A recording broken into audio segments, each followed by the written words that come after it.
Et comment, d'après toi, le casté peut repérer justement les arnaques, les faux agents, les fausses agences de casting, parce qu'il y en a énormément. Il y a énormément de faux casteurs, de faux comptes Facebook déjà qui se prétendent casteurs. Mais alors, après, je vais t'expliquer, je ne sais même pas pourquoi ils font ça, parce qu'ils ne gagnent pas d'argent. À part recevoir peut-être, ils vont peut-être demander des photos nues, mais ça sert à quoi? Enfin, à part voir trois gonzesses à poil, ça sert à rien. Donc pour repérer les faux comptes, c'est simple. Généralement, les casteurs, ils ont des adresses mail qui correspondent à la boîte de prod dans laquelle ils travaillent.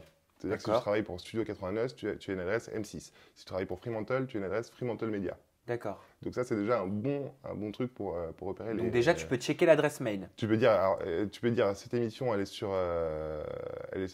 signée chez Fremantle Media. Le casteur a une adresse Fremantle Media. C'est bon signé. C'est-à-dire que c'est vraiment la boîte de production qui va recevoir la candidature.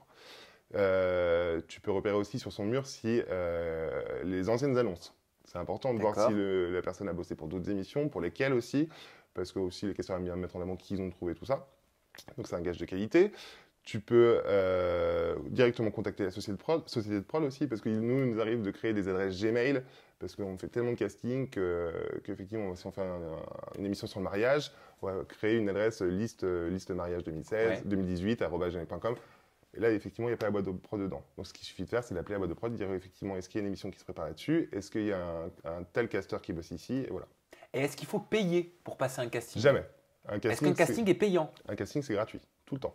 On ne va pas faire payer des candidats pour faire passer. Parce que ça, t'en as entendu des histoires comme ça, où de l'argent a été demandé aux futurs potentiels candidats pour pouvoir avoir la chance de passer un casting. Jamais. Un casting, c'est toujours gratuit. Et de toute façon, le casteur est payé par la boîte de prod, donc il n'y a pas à avoir de payer pour avoir accès à un casting. C'est ridicule. Et se dénuder non. En casting? À part si tu fais le casting pour l'émission Adam et Ève, non, ça sert à rien. Ah bah oui, forcément. Tu penses que sur Adam et Ève, ils demandent vraiment... Ah bien sûr, ah oui, oui. Ah, bien sûr, oui, d'accord, ils te mettent en condition tout de suite. Oui, mais les gens sont au courant, hein. Ils ne sont pas forcés à le faire. Et, oui, je me doute. Mais ce que je veux dire, c'est que parce que moi, je me souviens d'une supercherie comme ça. Il y a une candidate de télé-réalité très célèbre qui avait été dupée il y a plusieurs années, à qui on avait demandé de montrer sa poitrine, de se mettre nue en Skype, et elle l'avait fait, la vidéo non, nous, avait fuité. Ce qu'on fait, généralement, on leur pose la question, la question qui ressort, c'est qu'est-ce que tu pourrais faire là tout de suite pour m'impressionner? Donc effectivement, il y en a qui se déshabillent, il y en a qui vont faire une roue, il y en a qui vont faire une toupie. Moi, il y a une fille qui va montrer son piercing au vagin.